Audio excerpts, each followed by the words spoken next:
민주당이 어제 한덕수 권한대행을 공수처에 고발했습니다. 이번 주 금요일이면 임기 만료로 공석이 될 대통령 몫의 헌법재판관 후보자 2명을 지명한 것이 직권남용 및 직무유기죄라는 것입니다. 헌법에 따른 대통령 권한대행으로서의 권한행사가 어떻게 직권남용이 되고 직무유기가 된다는 것인지 도무지 이해할 수 없으며 도대체 어떤 형법 이론과 해석에 근거한 것인지 궁금합니다. 민주당은 이런 얼토당토 않은 허위 고발에 대한 책임을 분명히 져야 할 것입니다. 우원식 국회의장은 지난 11일 한덕수 권한대행의 헌법재판관 후보자 지명에 대해 헌법재판소에 권한쟁의 심판 및 가처분 신청을 했습니다. 그러면서 우원식 의장 측은 국회 입법조사처도 한덕수 대행의 후보자 지명이 위헌, 위법이라고 판단한 것처럼 발표했습니다. 그러나 입법조사처는 대통령 권한이 한 헌법재판관 지명의 적법성 여부에 대한 보고서에서 유권 해석이나 위헌, 위법 여부에 대한 사법적 판단 등은 국회 입법조사처의 업무가 아님을 양해해달라는 전제하에 현행 법령과 판례, 학설을 정리했을 뿐 그 어떤 결론도 내린 바 없습니다. 입법조사처 보고서에도 그리고 헌법교과서에도 권한대행의 권한을 제한할 헌법적 근거는 없다고 기술되어 있습니다.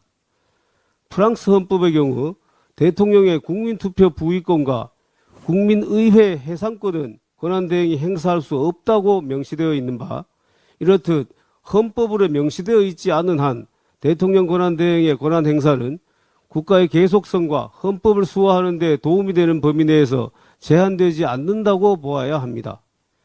헌법학계에서는 대통령 권한대행의 권한 행사에 제한이 없다라는 무제한설, 대행의 직무는 소극적, 잠정적 현상 유지에만 국한된다는 현상 유지설, 대통령 거리시와 사고시를 구분하여 거리시에는 반드시 현상 유지에 국한될 필요가 없으나 사고인 경우에는 잠정적 현상 유지에 국한되어야 한다는 거리, 사고, 구분설 등이 주장되고 있습니다. 세 가지 학설 중 최소한 두 가지 학설이 대통령 거리 시에는 권한대행의 적극적 권한 행사가 가능하다고 보고 있는 것입니다. 그리고 이러한 학설은 권한 행사 범위에 대한 명문 규정이 없는 상태에서 헌법적 관례도 없을 경우를 상정하고 논의되는 것입니다. 그런데 최상목 권한대행 당시 민주당은 온갖 수단을 동원하여 헌법재판관 임명을 압박하고 강요함으로써 대통령 직무정지 상태에서도 2명의 헌법재판관을 임명하도록 하였고, 최근 한덕수 권한대행으로 하여금 마은혁 후보자를 헌법재판관으로 임명하도록 하였습니다. 이제 민주당에 의하여 대통령 권한대행이 헌법재판관을 지명하는 것은 새로운 헌법적 관례로 자리 잡게 된 것입니다. 현행 헌법 규정과 이러한 헌법적 관례까지 고려한다면 헌법재판관의 재적 인원을 유지하기 위한 한덕수 대행의 헌법재판관 지명은 정당한 권한 행사임이 분명합니다.